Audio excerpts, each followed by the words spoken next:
Okay guys, magluto tayo ng spaghetti. So, unahin natin lutuin yung sauce. So, ayan, hindi ko pala na-play kaya ito na, unahin natin yung pagigisa ng bawang. 5 butil ng bawang to. Tinadtad ko ng pino. Okay, after mga 15 seconds, ilagay na natin yung sibuyas. Marami-raming sibuyas. 3 pirasong sibuyas to, nakatamtaman ng laki. Hiniwa ko ng maliliit.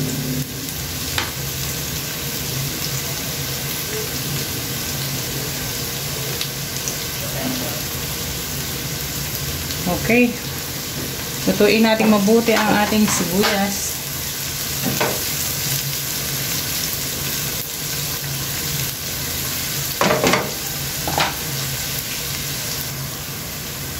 Okay, once naluto na yung ating sibuyas, okay na to. Pork giniling ang aking gamit. So, ayan, halagang 1/4 yan.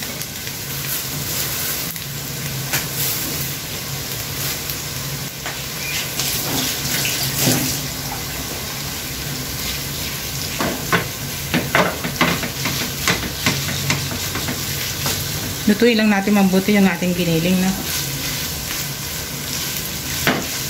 Yung tipong lumalabas na yung kanyang mantika para siguradong luto yung ating pangsahog.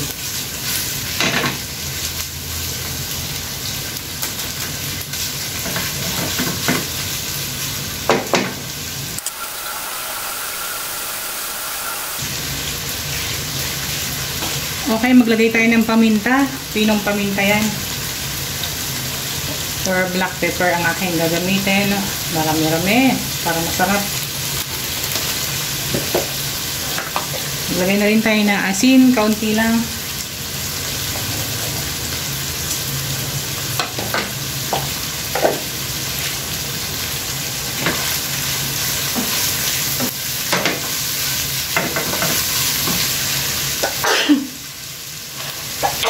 Kakabahin talaga pagka naglagay ng paminta.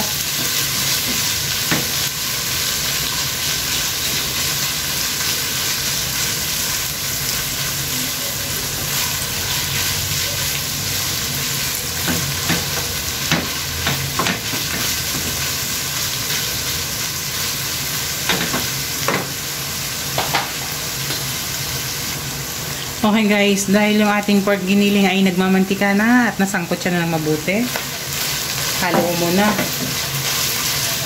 Then ilalagay ko yung tomato paste.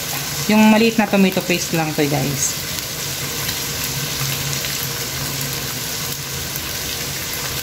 Simutin natin para hindi sayang.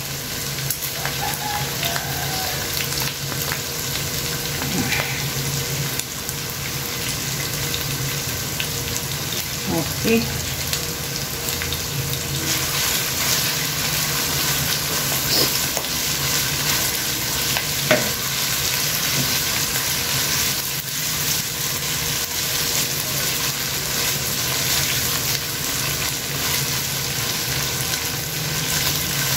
Mas masarap sa spaghetti yung hindi puro tamis yung malalasahan.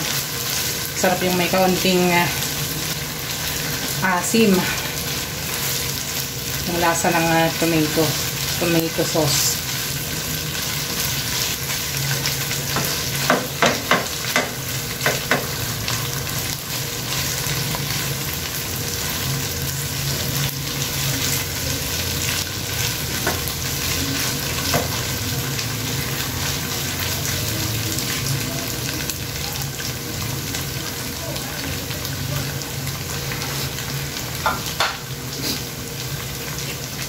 Okay, ilagay na natin yung ating hot dogs. 5 pirasong tender juicy yan. Iniwa ko siya ng ganyan kaliliit.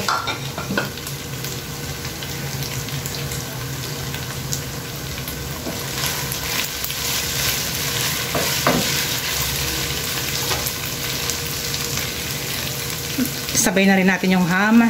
4 slices ng ham yan. Hiniwa ko rin ng maliliit. Mas meaty ang spaghetti. Mas masarap syempre.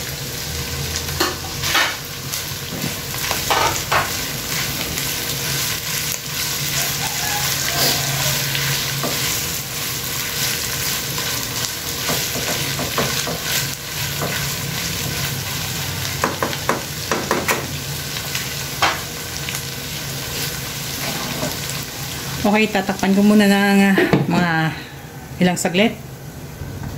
Okay guys, ayan, buksan na natin ang ating ihalo muli, yung ating ginagawang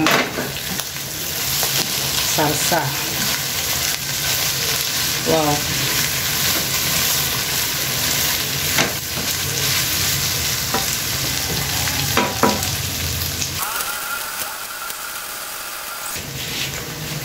Okay guys, maglalagay ako ng dahon ng laurel.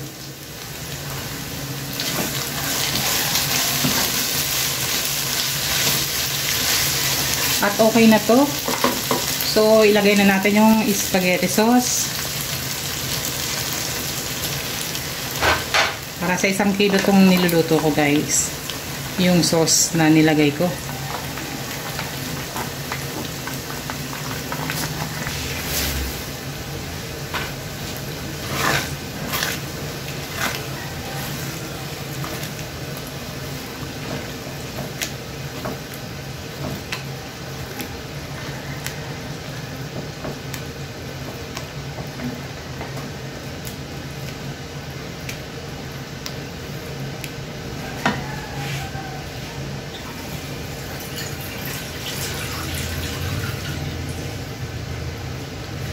Mag-a-add ako ng kaunting tubig.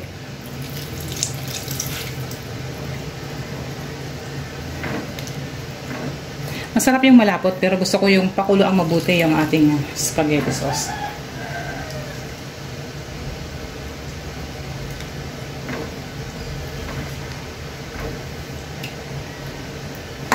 Para maganda yung pagkakaluto.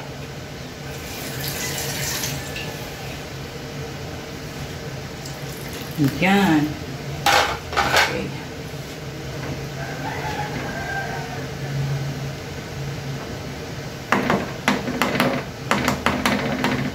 Takpan muna natin hanggang sa kumulo ng kumulo yan.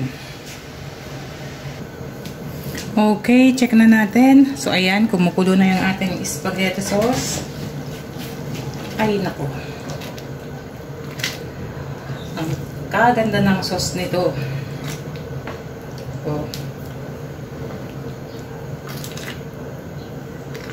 Tikman muna natin yung lasa kung okay na. Okay na yung hindi ko na kailangan maglagay ng asin dahil Pilipino tayo, so maglalagay tayo ng additional pang patamis. Cream asada ang gamit ko. Uubusin ko to 1 lata.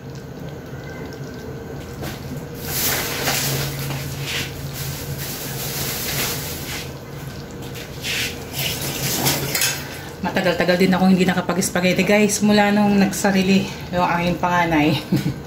Lumipat ng tirahan, gustong ma-experience magsulo. Dahil dadalawa lang kami dito kaya bibihira ako magluto. So ito by request ng aking bunso. Gusto niya daw mag-spaghetti ngayon. Ayan, dahil nilagay ko yung cream asada, so alamin natin kung ano pa yung kulang. Okay na yung alat. Yung tamis kaya. Sarap.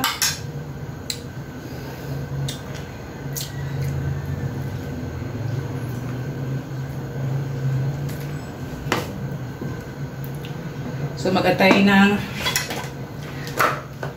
keso. Gadgaran natin ng keso.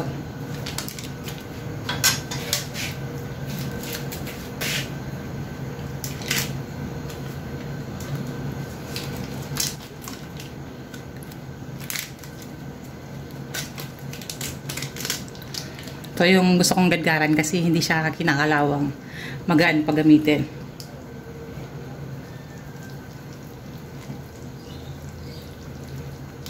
Inaanang natin yung apoy para hindi masunog yung ilalim habang busy tayo naggagadgad nitong cheese. Pero madami na to.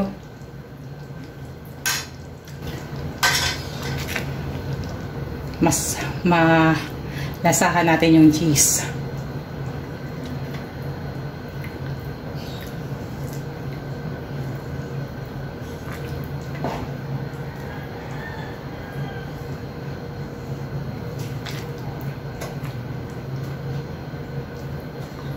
Okay, tikman natin muli.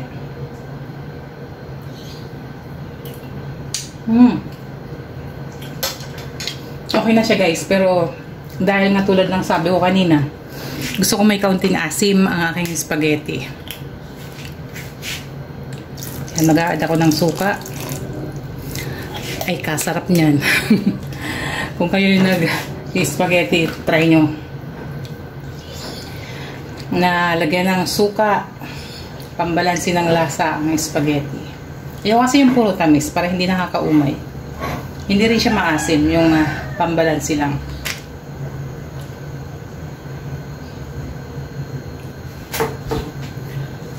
Okay, so pakuluin lang natin, no? Tulog pa naman yung kakain, kaya yung pasta hindi ko pa siya naluluto. Isusunod ko na lang.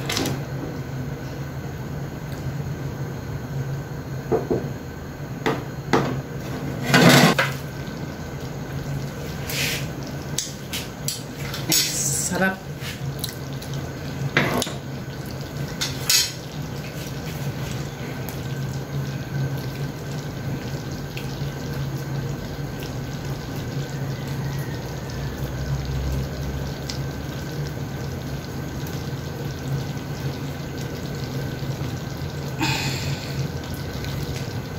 Mas masarap to sa spaghetti ng Jollibee, ah.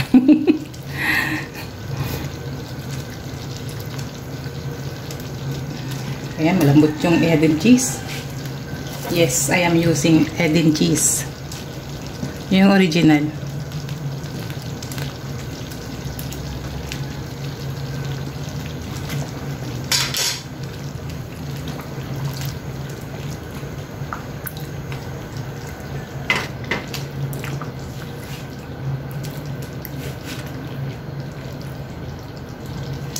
So, okay na to guys. Luto na yung ating spaghetti sauce. At isusunod naman natin yung pagluto ng pasta.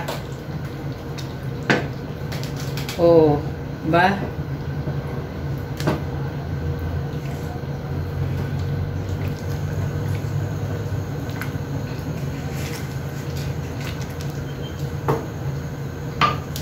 Okay, hanguin na natin siya.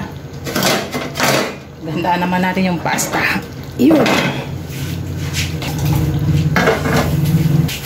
Mainit na tubig na. Nag-ready na ako mainit para mas mabilis na. Hindi na siya makonsumo sa gas. Kaya, ayan, mainit na tubig na aking gamit. Sakto lang, di ba? Para sa 1 kilo. Then, maglagay tayo ng asin. Kaunti lang.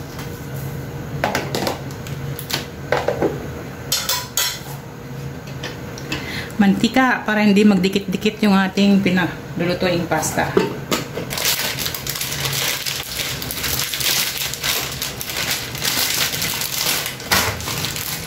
Dahil kumukulo na yung ating tubig, ilagay na natin to.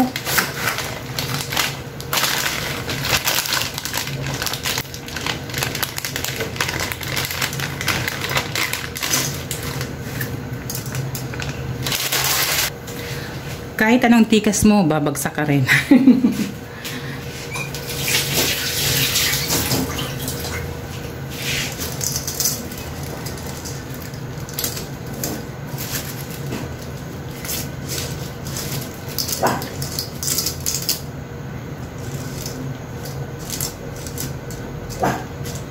Unti-unti siya bumabagsak na. Bali guys, mga 9 to 10 minutes kung lulutuin yung ating pasta. Okay na yan.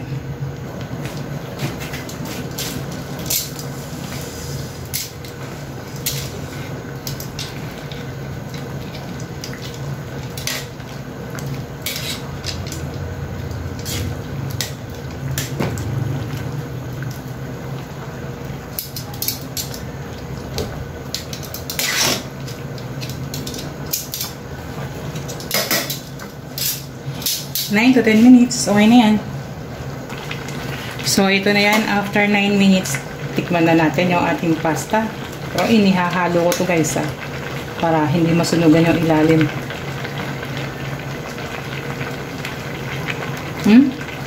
Okay na. Masarap yung ganitong luto.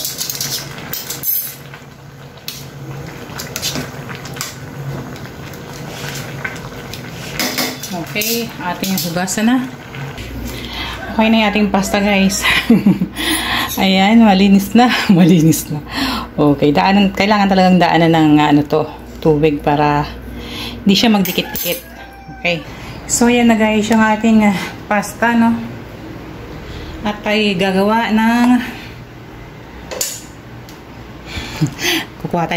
gagawa tayo ng isang serving para sa ating pagkain. Okay, ito yung sauce. Diba?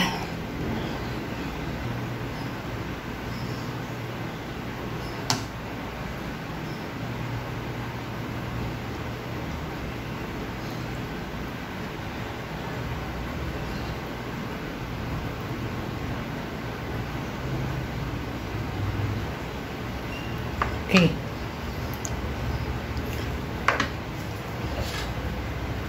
Nagkaroon natin ng cheese. Ayan na guys. Kaya ikaw pag nag-crave ka ng spaghetti, gumawa ka na lang. Basta marami kang makakain, mas may enjoy mo pa. O diba? Pag nag-crave ka, gawa ka na. Mas masarap, mas madami.